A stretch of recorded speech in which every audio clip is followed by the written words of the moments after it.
नमस्कार, welcome to our channel Pooja classes 30। आज हम भारतीय राज्य व्यवस्था से अध्याय 1 भारत का संवैधानिक इतिहास से जुड़े बहुत ही महत्वपूर्ण प्रश्नोत्तर करेंगे, जो कि सभी प्रतियोगी परीक्षाओं में बार बार पूछे जाते हैं। तो आपसे निवेदन है कि आप हमारे साथ अंत तक बने रहें, और वीडियो अगर आपको हेल्पफुल लगे तो हमारे चैनल को like, comment, share and subscribe जरूर कर ले।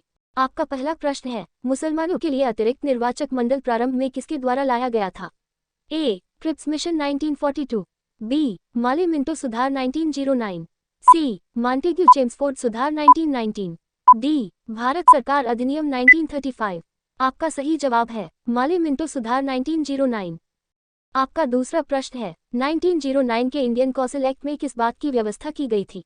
ए. द्वैध शासन प्रणाली, बी. सांप्रदायिक प्रतिनिधित्व, सी. संघीय व्यवस्था, डी. प्रांतीय व्यवस्था। आपका सही जवाब है सांप्रदायिक प्रतिनिधित्व।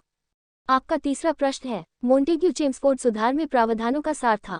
ए. राज्यों की स्वायत्ता, बी. प्रांतों में दोहरा शासन, सी. हिंदू मुस्लिम हेतु अलग अलग निर्वाचन व्यवस्था, डी. राज्यपालों को वीटो शक्ति। आपका सही जवाब है प्रांतों में दोहरा शासन। आपका चौथा प्रश्न है, 1946 का कैबिनेट मिशन 3 मंत्रियों से गठित था।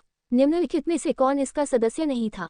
A. Lord Pethick Lawrence, B. A. V. Alexander, C. Sir Stafford Cripps, D. Lord Amery. आपका सही जवाब है लॉर्ड एमरी।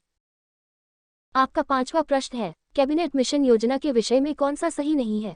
ए. प्रांतीय समूहीकरण, बी. भारतीय सदस्यों वाला अंतरिम मंत्रिमंडल, सी. पाकिस्तान की स्वीकृति, डी. संविधान निर्माण का अधिकार। आपका सही जवाब है पाकिस्तान की स्वीकृति।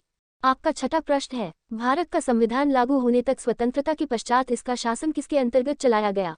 अभारतीय नेताओं के परामर्श से बने कानून द्वारा, बी. इंग्लैंड के संविधान के अनुसार, सी. 1935 के भारत सरकार अधिनियम के अनुसार, डी. उपयुक्त में से कोई नहीं। आपका सही जवाब है 1935 के भारत सरकार अधिनियम के अनुसार। आपका सातवां प्रश्न है, भारतीयों को वर्ष 1947 में सार्वभौम सत्ता सौंपने की योजना निम्न में से किस नाम से जानी गई?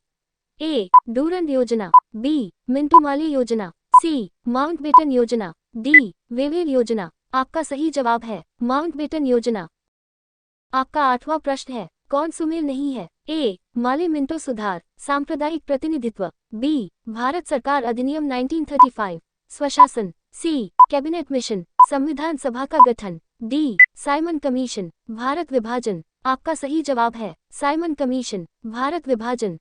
आपका नवां प्रश्न है, भारत शासन अधिनियम 1919 के अंतर्गत विधायिका का अंतिम निर्वाचन किस वर्ष में किया गया था?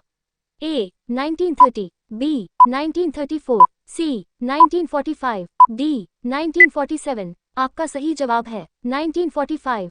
आपका 10वां प्रश्न है, अखिल भारतीय महासंघ स्थापित करने का प्रावधान शामिल किया गया था? ए. भारत सरकार अधिनियम 1935 में, बी. अगस्त प्रस्ताव 1940 में, सी. भारत सरकार अधिनियम 1919 में, डी. कैबिनेट मिशन प्रस्ताव 1946 में।